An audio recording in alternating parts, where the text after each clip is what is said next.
সবাই চাকরি করি। এমন একটা লোকে কারেন্টের শর্ট খেয়ে মারা গেছে, কিন্তু তারা এটা বলতেছে যে সে নাকি স্ট্রোক করছে। এখন পর্যন্ত কোনো পদক্ষেপ নাই, কিছু নাই। যে কারণে মনে কর না এত মানুষ এখানে জড়ো হয়েছে, কোম্পানির শুধু এটার ন্যায্য বিচার চাই। অনেকে মনে করেন না চাকরির ভয়ে যে কোনো কিছু করতে পারতেছে না। মনে করেন এরকম আছে আগামীকালকে আমারও চাকরি না হয়ে থাকতে পারে, নাও থাকতে পারে। কারণ এই আমি আপনার সামনে কথা কইতাছি, এতগুলো মানুষে আছে সিন্ডিকেটের নাম বলেন। এখন মনে করেন না যদি কোম্পানি সুস্থ বিচার করে, আমরা আলহামদুলিল্লাহ আমরা কোম্পানির প্রতি সহনশীলতা দেখাই, কোম্পানি যাতে এটা সুস্থ একটা বিচার করে। কিন্তু এমন কোন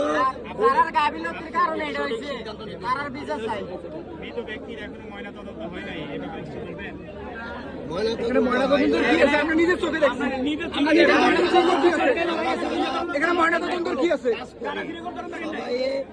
চোখের সামনে এরকম হয়েছে একটা দুর্ঘটনায় হয়েছে। আর তারা এইটা ডিপার্টমেন্টাল লাশের সাথে একজন গেছিল, এইটা ডিপার্টমেন্টাল ওরা লাশ রেখে চলে আসছে। ভাই এর মধ্যে যে লাইনে উনি কাজ করছে, যে লাইনে উনি কাজ করছে লিঙ্ক উনি ওই লাইনে কাজ করছে, ঠিক আছে। ওই লাইনে 12:30টার আগেই লাঞ্চ টাইমে আগে তাদের ছুটি দেওয়া হয়েছে। তো এর থেকে আমরা কি বুঝতে পারি, এর মধ্যে কোনো একটা ঝামেলা আছে হয়তো বা। আর একটা তদন্ত ছাড়া আমরা যে বলেন তদন্ত, আমরা তো আমাদের ভাই, উনি তো আমাদের ভাই, তাই না। ওনার একটা ছোট ছেলে আছে, এখন প্রেগনেন্সি একটা মহিলা আছে। আমরা কথা হচ্ছে কি, শুধু একটাই কথা, আমরা কোম্পানির মধ্যে ভালো একটা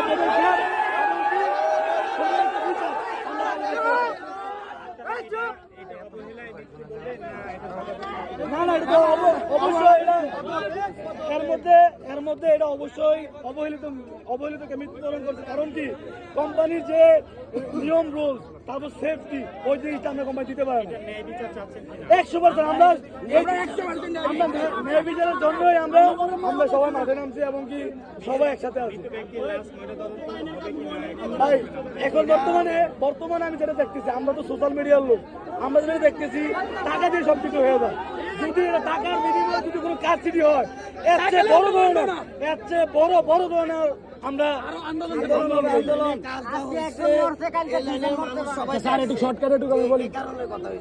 আমি একজন সাধারণ শ্রমিক, কোম্পানিতে কাজ করতেছি, আমার কোনো সাধারণ সেফটি নেই।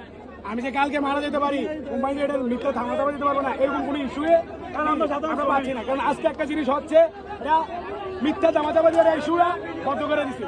টাকার কাছে এমন কোনো জিনিস নাই যে মাথার মতো করতেছে না।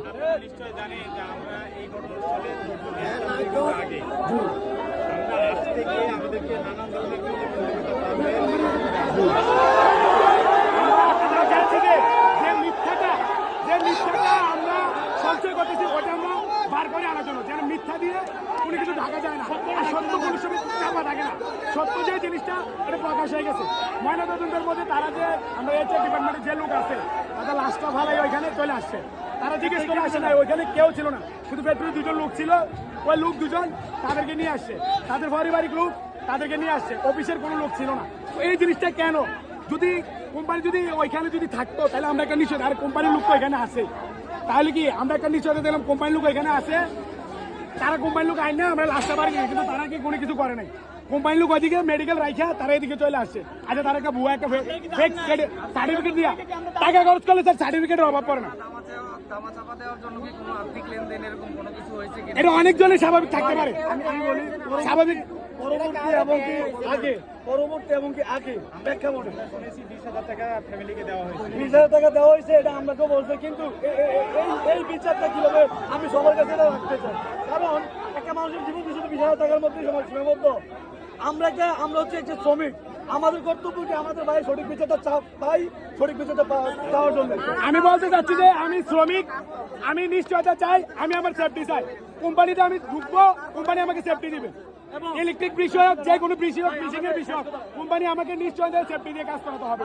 আমরা মেডিকেল বলেন, আমাদের একটা ফার্স্ট ক্লাস মেডিকেল আছে, ওইখানে বলে যদি আমরা একটা নাফার জন্য যাই, নাফা পাই না, তাহলে মেডিকেল দিয়ে ওনার বেতন 45,000 টাকা, 1 লাখ টাকা, তাহলে ওনাকে রাখার প্রয়োজনটা কি? আমাদের বেতন স্বাভাবিক 20,000 টাকা। আমি কি এত 1,000 টাকা খরচ করে ওষুধ খাওয়া সম্ভব? কোম্পানির কাজ করে আমি অসুস্থ হচ্ছি, কোম্পানির কাজ করে আমি অসুস্থ হচ্ছি, কিন্তু কোম্পানি আমাকে সেফটি দিচ্ছে না। আমি চাই আমরা এই ভিতরে জোনের কাজ করি, একটা সততা, একটা সমাজের মধ্যে একটা নৈতিক এবং কর্মসংস্থান। আমরা চাই এটা সঠিক বিচার হোক এবং আপনার আমাদের না শুধু সিংসাং না, অল ফ্যাক্টরিগুলা সঠিক সবাই আমাদের মধ্যে যারা শ্রমিক তারা অত্যাচারিত, নিপীড়িত, মনে করো অনেক ধরনের অত্যাচার শিকার। স্যার আপনাদের কাছে আমরা একটাই চাওয়া, যদি আমরা একটা শ্রমিক লিডার হয় আমরা ভালো হবো। আমরা বিবেচনাগুলো আমরা লিডারের কাছে বলতে পারবো। আমাদেরকে শ্রমিক লিডার দরকার। যদি আমাদেরকে শ্রমিক লিডার দেন তাহলে আমরা কাজ করতে মজুদ চাই, তাহলে আমরা মজুদ থাকবো না। শ্রমিক লিডার থাকবে, ও আমাদের পক্ষে থাকবে, ও কোনো কোম্পানির পক্ষে থাকবে না। ও আমাদের বিবেচনা করে ওর ইচ্ছা চাকরি করে আমরা কি সঠিক জিনিস পাচ্ছি কিনা, সঠিক স্যালারি পাচ্ছি কিনা, আমরা বোনাস পাচ্ছি কিনা, আমাদের এগ্রিমেন্ট হচ্ছে কিনা, ছুটি ছাড়া পাচ্ছি কিনা, ওটা আমি শ্রমিক লিডারে করবে। আমাদের একটা শ্রমিক লিডার প্রয়োজন, ঠিক কিনা?